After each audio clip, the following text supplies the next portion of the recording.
सभी साथियों को राम राम नमस्कार। उम्मीद करता हूँ आप सभी बहुत ही बढ़िया होंगे। इस वीडियो में हम बात करने वाले हैं एसएससी सीएचएसएल 2024 की नई भर्ती के बारे में। और इस भर्ती के बारे में कंप्लीट डिटेल इंफॉर्मेशन मैं आप सभी को देने वाला हूं। ईच एंड एवरीथिंग इस वीडियो में आप सभी को क्लियर हो जाएगा कि इसका सिलेक्शन प्रोसेस क्या होता है, सिलेबस क्या होता है, क्वालिफिकेशन क्या रहेगी, इस क्राइटेरिया वगैरह हर एक चीज के बारे में हम डिस्कस करेंगे, छोटी से लेकर बड़ी चीज के बारे में, जिसमें आप सभी को कोई भी डाउट नहीं रहेगा। तो वीडियो को आप ध्यान से जरूर देखिएगा, क्योंकि आप सभी को बता दें कि 12th लेवल की अगर कोई वैकेंसी होती है जो कि अपने आप में बेस्ट जॉब है, तो वो एसएससी सीएचएसएल ही होती है, जिससे आप भारत के किसी भी मंत्रालय में क्लर्क के पद पर तैनात हो सकते हैं, जिसमें आपको एलडीसी, डीईओ और जीएसए जैसी पोस्ट देखने के लिए मिल जाती हैं। इसमें सैलरी आपको लेवल 2 से लेकर लेवल 4 तक की आपको सैलरी मिल जाती है। तो one of the best opportunity होती है। अगर आप 12th पास हैं या फिर 12th पास अभी करने वाले हैं, तो ये वीडियो आपके लिए रहने वाली है। और ये vacancy all over India male and female candidate के लिए होती है, यानी पूरे भारत से कोई भी इसके लिए अप्लाई कर सकता है। तो पूरी जानकारी इस वीडियो में मिलेगी। वीडियो पसंद आए तो वीडियो को लाइक शेयर करके चैनल को सब्सक्राइब कर लें और बेल आइकन पे प्रेस कर लें, ताकि फ्यूचर में आने वाली हर एक अपडेट का नोटिफिकेशन आपको सबसे पहले मिलता रहे। आगे बढ़ते हैं और पूरी जानकारी आप सभी को देते हैं। तो देखो, सबसे पहले आप सभी को यह समझना होगा कि यहाँ पे जो पोस्ट होती हैं वो आप सभी की, एक तो आपकी एलडीसी होती है, एक डीईओ होती है और एक जेएससी होती है, जेएसए। इसका मतलब है कि lower division clerk, data entry operator और जूनियर सेक्रेटरीट असिस्टेंट, ये 3 पोस्ट आपको देखने के लिए मिलती हैं। जेएसए और एलडीसी की जो पोस्ट होती है इसके लिए आपको लेवल 2 की सैलरी होती है, और डीईओ की जो पोस्ट होती है इसके लिए लेवल 4 की सैलरी आप सभी को दी जाती है, जिसमें 25,500 से लेके 81,100 रुपए आपकी सैलरी होती है। और इसकी जो सैलरी होती है, बहुत बार आपको लोग अलग अलग तरीके से बताते हैं, लेकिन मैं आप सभी को बता दूं कि देखो, पहली बात तो लेवल होता है, इसके बाद जो नंबर सेकंड आती है वो आती है कि आपकी पोस्टिंग किस सिटी में, उसके अकॉर्डिंग आपकी सैलरी डिसाइड होती है। तो नॉर्मली आपकी जेएसए एलडीसी की अगर हम देखें तो यहाँ पे लगभग 40-42 हजार के अप्रोक्स आपकी सैलरी बन जाती है स्टार्टिंग में। और बाकी का डेटा एंट्री ऑपरेटर की बात करूं तो अप्रोक्स 50,000 के अप्रोक्स आपकी डेटा एंट्री ऑपरेटर की सैलरी होती है। इस बार की अगर मैं पोस्ट की बात करूं तो लगभग आपके 4,500 प्लस यहाँ पे वैकेंसी लगभग हो सकती है अप्रोक्स। मैं अभी आपको ये संख्या दे रहा हूं। इसके अलावा आगे बढ़ते हैं। आगे सबसे पहले बात आती है इसकी क्वालिफिकेशन के बारे में कि इसके लिए क्या क्वालिफिकेशन चाहिए। तो जैसे कि मैंने आप सभी को बताया कि 3 टाइप की यहाँ पे वैकेंसी है, डीईओ यानी डेटा एंट्री ऑपरेटर, एलडीसी और जीएसए। तो यहाँ पे अब आप समझेंगे कि देखो, समझिए कि जैसे आपको डेटा एंट्री ऑपरेटर के लिए ग्रेड ए की वैकेंसी के लिए अप्लाई करना है, और आपको चॉइस देनी है office of controller and the auditor general of India यानी कैग के लिए, मिनिस्ट्री ऑफ कंज्यूमर अफेयर के लिए, या फिर फूड एंड पब्लिक डिस्ट्रीब्यूशन के लिए, इन मिनिस्ट्री ऑफ कल्चर के लिए। अगर यानी कि इन मंत्रालय में आपको चॉइस देनी है, इन मंत्रालय के लिए डीईओ की जो पोस्ट होती है इसके लिए जो क्वालिफिकेशन होनी चाहिए वो 12th पास तो होती है, लेकिन यहाँ पे आपके साथ एक कंपलसरी क्राइटेरिया रखा जाता है कि यहाँ पे आपका साइंस स्ट्रीम होना चाहिए विद मैथमेटिक्स। आप तब ही इसके लिए अप्लाई कर सकते हैं। यानी कि अगर आप डीईओ के में फॉर्म अप्लाई करते हैं और इन मिनिस्ट्री का ऑप्शन चूज करते हैं, तो आपको साइंस स्ट्रीम चाहिए। अगर आप इन्हें नहीं करते हैं तो आप सिंपल 12th पास हैं, तो आप इसके लिए अप्लाई कर सकते हैं। यानी कि आप एलडीसी के लिए भी अप्लाई कर सकते हैं, जीएसए के लिए भी अप्लाई कर सकते हैं, डीईओ के लिए भी अप्लाई कर सकते हैं।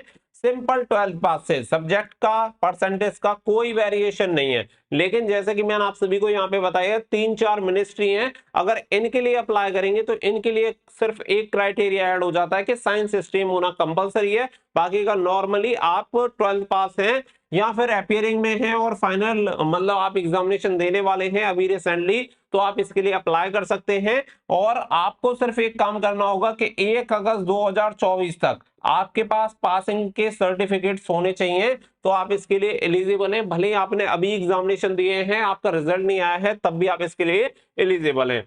नंबर जो सेकंड पॉइंट आता है वो आता है एज क्राइटेरिया कि इसके लिए एज क्राइटेरिया क्या होता है। तो बहुत ही बढ़िया एज क्राइटेरिया होता है, 18 से 27 साल तक के कैंडिडेट अप्लाई कर सकते हैं। जनरल और ईडब्ल्यूएस कैंडिडेट के लिए एज क्राइटेरिया 18 से 27 साल होता है। मेल एंड फीमेल दोनों के लिए सेम है, कोई डिफरेंस देखने के लिए नहीं मिलेगा। अगर आप ओबीसी हैं तो 3 साल की छूट के साथ 30 साल तक आप अप्लाई कर सकते हैं, और अगर आप एससी एसटी कैंडिडेट हैं तो 5 साल की छूट के साथ आप 32 साल तक इसके लिए अप्लाई कर सकते हैं। उम्र की जो गणना की जाएगी 1 अगस्त 2024 से आपकी उम्र की गणना की जाएगी, तो इसी दिन आपकी जो उम्र होनी चाहिए न्यूनतम और अधिकतम, इसी से आपकी काउंट की जाएगी। तो ये हो गया एज क्राइटेरिया। इसके बाद बात आती है कि इसका सिलेक्शन प्रोसेस क्या होता है। तो सबसे पहले इसका होता है टायर 1, जो कि आपका क्वालिफाइंग नेचर का होता है, और इसी के बेसिस पे आप टायर 2 के लिए क्वालिफाई होते हैं। टायर 2 को जब आप क्वालिफाई कर लेते हैं, यानी टायर 2 जब आपका हो जाएगा, तो उसके बेसिस पे आप स्किल टेस्ट के लिए क्वालिफाई होते हैं, क्योंकि ये पोस्ट आपकी एलडीसी, जीएसए और मैंने आप सभी को बताया डीईओ यानी डेटा एंट्री ऑपरेटर के, तो यहाँ पे आपका स्किल टेस्ट होता है, यानी कि आपसे टाइपिंग टेस्ट यहाँ पे लिया जाता है। तो टाइपिंग आप सभी को इसके लिए आनी चाहिए, और टाइपिंग बढ़िया लेवल की यहाँ पे होती है। इसके बाद फाइनल में आपका डॉक्यूमेंट वेरिफिकेशन होता है। तो इन 4 फेजेस में आपकी भर्ती हो जाती है कंप्लीट। अगर मैं बात करूं टायर 1 की, तो देखो टायर 1 का यहाँ पे सिलेबस हम देख लेते हैं, जिससे कि आप सभी को ये सारी चीजें क्लियर हो जाएं कि इसका सिलेबस क्या रहता है। तो सिलेबस यहाँ पे टायर 1 का सिलेबस आपका रहेगा, ये जो पेपर होता है टायर 1, ये केवल क्वालिफाइंग नेचर का होता है। क्वालिफाइंग यानी मिनिमम क्वालिफाइंग मार्क्स आपको बताए जाते हैं, उसके अकॉर्डिंग कम से कम इतने नंबर होने चाहिए, बाकी का इसी के बेसिस पे मेरिट बनती है, और टायर 2 के लिए आप क्वालिफाई होते हैं। यानी कि इसका सीधा सा मतलब ये है कि जब आपकी मेरिट बनेगी, तो मेरिट में इस वाले टायर का कोई भी सीन नहीं रहेगा। आपकी जो मेरिट बनेगी वो टायर 2 के बेसिस पे ही बनती है, उसी के नंबर आपके फाइनल मेरिट लिस्ट में ऐड होते हैं। ये वाला जो एग्जामिनेशन होता है केवल आपको टायर 2 के लिए क्वालिफाई करवाता है, ठीक है। सीधा सा मतलब इसका ये है। ये जो टायर 1 होता है टोटल 4 सेक्शन में डिवाइड रहेगा। इंग्लिश लैंग्वेज आपका पहला सेक्शन है, नंबर 2 है जनरल इंटेलिजेंस, नंबर 3 है आपका क्वांटिटेटिव एप्टीट्यूड, जिसमें आपका बेसिक अर्थमेटिक स्किल्स आपकी देखी जाती है, नंबर 4 आपका होता है जनरल अवेयरनेस। हर एक सेक्शन में आपको 25-25 क्वेश्चन देखने के लिए मिलेंगे, यानी टोटल आपको 100 क्वेश्चन यहाँ पे देखने के लिए मिलते हैं, और हर एक क्वेश्चन के लिए 2 नंबर यहाँ पे दिए जाते हैं, यानी 200 मार्क्स का आपका पेपर होता है। इसके लिए जो टाइम अलॉट किया जाता है 60 मिनट आपको अलॉट किया जाता है। साथ ही में यहाँ पे नेगेटिव मार्किंग होती है, वो होती है 0.50 की आपकी नेगेटिव मार्किंग यहाँ पे होती है, यानी कि 1/4 की आपकी नेगेटिव मार्किंग रखी जाती है। हर एक क्वेश्चन के लिए 2 नंबर आपको दिए जाते हैं। गलत उत्तर देते हैं तो हर एक गलत उत्तर के लिए आपका 0.50 यानी आधा अंक आपका काट लिया जाता है। ये होता है टायर 1। इसके बेसिस पे यहाँ पे फिर मेरिट बनती है, और मेरिट के अकॉर्डिंग जो बच्चा क्वालिफाई करता है वो देता है टायर 2। टायर 2 का सिलेबस यहाँ पे देख लेते हैं, तो ये आपका टायर 2 यहाँ पे हो जाएगा। तो आप सभी को ये सिलेबस भी एकदम से क्लियर रहना चाहिए। तो यहाँ पे अगर आप देखेंगे, तो यहाँ पे सेशन 1 आप सभी को देखने के लिए मिल जाएगा, जो कि टोटल 2 घंटा 15 मिनट का होता है। सभी का यहाँ पे अलग अलग टाइम आप सभी को दिया गया है, हर एक सेक्शन के लिए अलग अलग टाइम आपको दिया जाएगा। तो यहाँ पे आप सभी को क्या है कि सेक्शन 1 में 3 सेक्शन देखने के लिए मिलते हैं। पहला सेक्शन है इसके लिए 1 घंटा, दूसरा सेक्शन है उसके लिए 1 घंटा, तीसरा सेक्शन है उसके लिए 15 मिनट। अभी ये जो आप सभी को सारी चीजें यहाँ पे समझना इसलिए ज्यादा जरूरी है, क्योंकि उसी के अकॉर्डिंग आपको तैयारी करनी है। अब आप समझिए कि जैसे आप सभी का जो यहाँ पे सेक्शन 1 होगा, सेक्शन 1 में 2 मॉड्यूल होते हैं। मॉड्यूल 1 में मैथमेटिकल क्वेश्चन आपको पूछे जाएंगे, मैथमेटिकल एबिलिटी के 30 क्वेश्चन आपको पूछे जाएंगे। इसके अलावा मॉड्यूल 2 जो रहेगा, इसमें रीजनिंग एंड जनरल इंटेलिजेंस के क्वेश्चन आपको पूछे जाएंगे 30। यानी कि जो आपका सेक्शन 1 है, इसमें टोटल नंबर ऑफ क्वेश्चन आपसे कितने पूछे जाने हैं 60, जिसके लिए आपको 180 नंबर दिए जाएंगे। यानी हर एक क्वेश्चन के लिए 3 नंबर यहाँ पे आपको मिलने वाले हैं, जिसके लिए 1 घंटा आप सभी को दिया जाएगा। फिर इसके अलावा आ जाते हैं सेक्शन 2 पे। तो सेक्शन 2 में आपको 2 मॉड्यूल देखने के लिए मिलेंगे। पहले मॉड्यूल में आपको इंग्लिश लैंग्वेज एंड कॉम्प्रिहेंशन के क्वेश्चन देखने के लिए मिलेंगे, और मॉड्यूल 2 में आपको जनरल अवेयरनेस के देखने के लिए मिलेंगे, जिसमें आपके इंग्लिश के 40 क्वेश्चन रहेंगे और जनरल अवेयरनेस के 20 क्वेश्चन रहेंगे। इस तरीके से टोटल आपके सेक्शन 2 में भी 60 क्वेश्चन पूछे जाते हैं। हर एक के लिए 3 नंबर दिए जाएंगे, यानी 180 नंबर आपको टोटल सेक्शन 2 में दिए जाएंगे। इसके लिए भी आपको यहाँ पे 1 घंटा दिया जाएगा। तो यहाँ पे 1 घंटा आपको टोटल मिलने वाला है हर एक सेक्शन के लिए। यहाँ पे क्लियर आप देख सकते हैं कि यहाँ पे 1 आवर फॉर ईच सेक्शन, तो दोनों सेक्शन के लिए 1-1 घंटा आपको मिलेगा। तो यहाँ पे आपका ये टोटल 4 सब्जेक्ट आप सभी को देखने के लिए मिलेंगे। पहले सेक्शन में 2 सब्जेक्ट, दूसरे सेक्शन में 2 सब्जेक्ट। इसके अलावा सेक्शन 3 जो आता है, सेक्शन 3 में केवल 1 मॉड्यूल होता है, और इसमें आपका क्या है, कंप्यूटर नॉलेज मॉड्यूल आपको पूछा जाता है, यानी कंप्यूटर से रिलेटेड क्वेश्चन आपको पूछे जाते हैं। इसमें टोटल नंबर ऑफ क्वेश्चन होते हैं 15, हर एक के लिए 3 नंबर दिए जाते हैं, और 45 नंबर का आपका ये मॉड्यूल रहता है। अब इस सेक्शन 3 की जो खास बात होती है ये केवल क्वालिफाइंग नेचर का होता है, यानी कि इसके जो नंबर होते हैं वो फाइनल मेरिट में नहीं जुड़ते हैं, केवल आपको इसे क्वालिफाई करना है। आप क्वालिफाई कर गए, बात खत्म हो गई। जो आपकी फाइनल मेरिट लिस्ट बनती है वो बनती है सेक्शन 1 एंड सेक्शन 2, टायर 2 के जो सेक्शन 1 एंड सेक्शन 2 है। यानी कि देखो सेक्शन 1 आपका कितने नंबर का 180 और सेक्शन 2 भी कितने का है 180, यानी जो फाइनल मेरिट बनेगी वो बनेगी 360 मार्क्स में से 360 नंबर में आपकी फाइनल मेरिट लिस्ट होती है इन चारों सब्जेक्ट के अकॉर्डिंग। तो ये आप सभी का यहाँ पे क्लियर हो गया। बाकी का देखो क्वालिफाइंग वाला भी क्राइटेरिया मैं आपको क्लियर कर देता हूँ कि क्वालिफाइंग क्राइटेरिया जो आपका सेक्शन 3 रहेगा कंप्यूटर नॉलेज का, इसमें कितने नंबर आपको लेके आने होते हैं। यहाँ पे अब आप मिनिमम क्वालिफाइंग मार्क्स देख लो, तो मिनिमम जो क्वालिफाइंग मार्क्स होने चाहिए टायर 1 में, तो टायर 1 में 2 सेक्शन है आप सभी को पता है, और दोनों सेक्शन के लिए आप सभी को क्वालिफाइंग मार्क्स यहाँ पे बताए गए हैं। इसी के साथ जो मॉड्यूल 1 रहने वाला है सेक्शन 3 का टायर 2 का, तो टायर 2 का आप सभी को सेक्शन 3 यहाँ पे देखने के लिए मिल जाएगा मॉड्यूल 1, जिसका कंप्यूटर नॉलेज के यहाँ पे बताए गए हैं, जिसमें बताया गया है कि जनरल कैटेगरी को 30%, ओबीसी ईडब्ल्यूएस कैटेगरी को 25% और ऑल अदर कैटेगरी को 20% मार्क्स यहाँ पे लेके आने हैं। यानी कि अगर आप यहाँ पे देखेंगे तो लगभग 4.5 नंबर तो आपको यहाँ पे 4.5 क्वेश्चन आपको यहाँ पे करने हैं, यहाँ पे 3.75 क्वेश्चन आपको करने हैं, और यहाँ पे आपको कितने करने हैं 3। तो इस तरीके से अगर आप देखें तो यहाँ पे टायर जो 2 रहेगा, इसका सेक्शन 3 जो रहने वाला है कंप्यूटर नॉलेज, उसमें आपको केवल 5 क्वेश्चन सही यहाँ पे होने चाहिए। ओबीसी डब्ल्यूएस के लिए 4 क्वेश्चन और बाकी का अदर कैटेगरी के लिए 3 क्वेश्चन आपके सही होने चाहिए, तो आप ये वाला जो सेक्शन है वो आप क्वालिफाई कर जाओगे। बाकी का जो टायर 1 है, टायर 1 में तो आप सभी का मिनिमम क्वालिफाइंग मार्क्स तो बता ही दिए हैं, वो आप चेक कर सकते हैं। बाकी का फिर यहाँ पे मेरिट बनती है, यानी कि मिनिमम इतने नंबर पे आप क्वालिफाई नहीं कर पाओगे, बट कम से कम इतने होने चाहिए तभी आपकी कॉपी चेक होगी।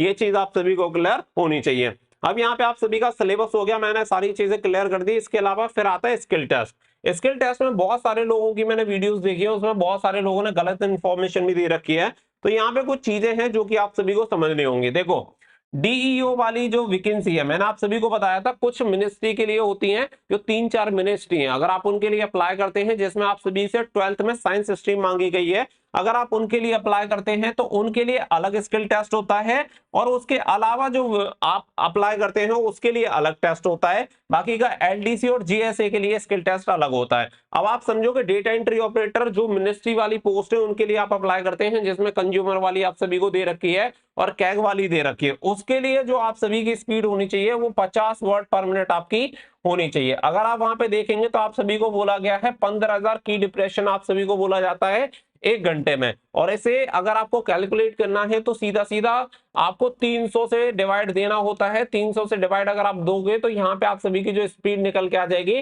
वो 50 वर्ड पर मिनट की आपकी स्पीड निकल के आ जाएगी। तो यहाँ पे आपकी स्पीड कितनी होनी चाहिए 50 वर्ड पर मिनट की, डेटा एंट्री ऑपरेटर कैग वाली जो मिनिस्ट्री वाली पोस्ट है उसके लिए होनी चाहिए। ये स्पेशल कैटेगरी है क्योंकि यहाँ पे डेटा एंट्री ऑपरेटर का काम बहुत ज्यादा हैवी होता है, इसीलिए इसका क्राइटेरिया भी अलग है। बाकी का अगर मैं बात करूं डेटा एंट्री ऑपरेटर मिनिस्ट्री को छोड़ के अगर बात आती है तो यहाँ पे लगभग 26-27 की स्पीड होनी चाहिए। 26.66 की बात आती है तो 27 वर्ड पर मिनट की स्पीड आप मान लो, 27 वर्ड पर मिनट की स्पीड आप सभी की यहाँ पे होनी चाहिए। तो इतनी स्पीड यहाँ पे होनी चाहिए क्योंकि इसमें जो मांगा जाता है शायद वो 10,000 या 9,000 लगभग आपका की डिप्रेशन यहाँ पे मांगा जाता है, आई थिंक 10,000 के आसपास शायद, या 8,000, हाँ सॉरी 8,000 की डिप्रेशन आप सभी का मांगा जाता है 1 घंटे के हिसाब से।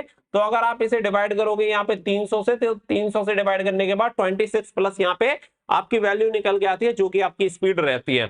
बाकी का अगर मैं बात करूं एलडीसी और जीएसए के लिए, इसकी जो स्पीड होती है, इसकी स्पीड देखो अगर आप हिंदी में टाइपिंग देते हो तो हिंदी में आपकी स्पीड होनी चाहिए 30 वर्ड पर मिनट, यानी 30 वर्ड पर मिनट आपकी स्पीड होनी चाहिए। और अगर आप इंग्लिश में टाइपिंग देते हो तो इंग्लिश में टाइपिंग होनी चाहिए 35 वर्ड पर मिनट आपकी टाइपिंग स्पीड होनी चाहिए। अगर आप इसमें जाके देखेंगे तो आप सभी को देखने के लिए मिल जाएगा कि इंग्लिश की टाइपिंग के लिए आपको की डिप्रेशन देखने के लिए मिलेंगे 10,500 की डिप्रेशन पर आवर, और साथ ही में अगर आप हिंदी में देखेंगे तो 9,000 की डिप्रेशन पर आवर आपको देखने के लिए मिल जाएगा। और अगर आप इसे कैलकुलेट करेंगे 10,500 में अगर आप डिवाइड देंगे 300 से तो आपकी वैल्यू निकल के आ जाएगी 35, और 9,000 में देंगे तो आपकी वैल्यू निकल के आ जाएगी 30। अब मैं ये डिवाइड क्यों दिलवा रहा हूं, तो देखो मैं आप सभी को बता दूं कि पहली बात तो यहाँ पे 1 घंटे में 60 मिनट होती हैं, हम पर मिनट की स्पीड निकाल रहे हैं WPM, यानी वर्ड पर मिनट यहाँ पे स्पीड हमें निकालनी है, तो यहाँ पे 60 से डिवाइड दे देंगे, बाकी का 5 लेटर से मिलके एक शब्द बनता है, तो ये हमने कर लिया है, जिसकी वैल्यू 300 निकल के आती है। तो जो की डिप्रेशन दे रखा है उसमें डिवाइड दे देना है, आपकी वैल्यू निकल के आ जाएगी कि इतनी स्पीड आपकी होनी चाहिए। तो सभी की मैंने सेपरेट आपको बता दी है। बाकी का देखो, अगर आप मिनिस्ट्री के लिए जाते हैं तो इतनी स्पीड चाहिए, नॉर्मली डेटा एंट्री ऑपरेटर के लिए 27 की स्पीड, एलडीसी जीएसए के लिए हिंदी में 30 वर्ड पर मिनट और इंग्लिश में 35 वर्ड पर मिनट होनी चाहिए। इसके अलावा यहाँ पे बात आती है एप्लीकेशन फीस की, तो जो मेल कैंडिडेट है जनरल, ओबीसी, ईडब्ल्यूएस कैटेगरी से, केवल उन्हीं को 100 रुपए एप्लीकेशन फीस देनी होती है, बाकी की सभी कैटेगरी के लिए फ्री ऑफ कॉस्ट रहता है। अगर आप फीमेल कैंडिडेट हैं, किसी भी कैटेगरी से हैं, फ्री में अप्लाई कर सकते हैं। एससी, एसटी, एक्स सर्विसमैन सभी के लिए फ्री होता है, केवल इन्हीं 3 कैटेगरी के मेल कैंडिडेट को 100 रुपए एप्लीकेशन फीस पे करनी होती है। इसके अलावा अप्लाई डेट्स की अगर मैं बात करूं तो यहाँ पे 2 अप्रैल 2024 से आपके ऑनलाइन एप्लीकेशन फॉर्म स्टार्ट हो जाएंगे। 1 मई 2024 इसकी लास्ट डेट रहेगी, जिसकी ऑफिशियल इंफॉर्मेशन आप वेबसाइट पे जाके चेक कर सकते हैं। जहां पे आप अगर कैलेंडर देखेंगे तो 2 April combined higher secondary level 10+2 examination 2024 इसके ऑनलाइन एप्लीकेशन फॉर्म स्टार्ट हो जाएंगे। आप कैलेंडर भी डाउनलोड करके चेक कर सकते हैं, तो आप सभी को क्लियर हो जाएगा। आप सभी के लिए बेस्ट जॉब रहती है, ग्रुप सी की पोस्ट आप सभी को मिल जाती है। एलडीसी से जब आप प्रमोट होते हैं तो यूडीसी पे आप चले जाते हैं, लगभग 5-6 साल के बाद आपका यहाँ पे प्रमोशन हो जाता है।